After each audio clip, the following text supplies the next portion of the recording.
एक बहुत ही भयानक जंगल था और उसी जंगल के बीचों बीच एक बूढ़ा साधु रामदास एक झोपड़ी में अकेला रहता था। कई सालों से वही झोपड़ी उसका घर थी। उस रात बहुत तेज तूफानी बारिश हो रही थी। आसमान में बिजली गरज रही थी, जैसे कोई गुस्से में चिल्ला रहा हो। जंगल में हर तरफ अंधेरा और सन्नाटा था। रामदास दरवाजा बंद करके अपनी झोपड़ी में बैठा हुआ था, ताकि बाहर की बारिश और हवा अंदर ना आ सके। अचानक ठक ठक झोपड़ी के दरवाजे पर किसी ने दस्तक दी। साधु चौंका। इतने डरावने जंगल में इतनी रात गए कौन हो सकता है? हिम्मत करके दरवाजा खोला। सामने एक नवयुवती कन्या खड़ी थी। बारिश में उसके कपड़े पूरी तरह भीग चुके थे। हर लकीर, हर शेप साफ नजर आ रही थी। वह खूबसूरत थी और डरी हुई भी। साधु ने पूछा, ए कन्या, तू कौन है? इतनी रात इस जंगल में तू यहाँ क्या कर रही है? लड़की कांपते हुए बोली, बाबा जी, मैं पास वाले कामराज नगर की रहने वाली हूँ। मेरा नाम अनीता है। मैं बहुत डरी हुई हूँ। उसकी आवाज थरथरा रही थी। कुछ लोग मेरे पीछे पड़े हैं।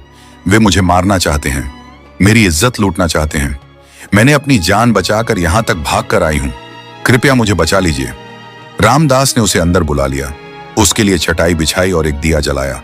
झोपड़ी में अब सिर्फ दिए की हल्की रोशनी थी और बाहर तूफान की आवाज। अनीता की आंखों में डर था। वह कांप रही थी। उसने कहना शुरू किया, मैं राजा विक्रम सिंह की बेटी हूं। मेरे माता पिता अब इस दुनिया में नहीं हैं। उनके जाने के बाद लोगों की नजर मेरी खूबसूरती पर टिक गई। वे मुझे छूना चाहते हैं, मेरा शरीर अपवित्र करना चाहते हैं। साधु रामदास उसकी बातें चुपचाप सुनता रहा। उसे लग रहा था कि यह लड़की कुछ और भी छुपा रही है।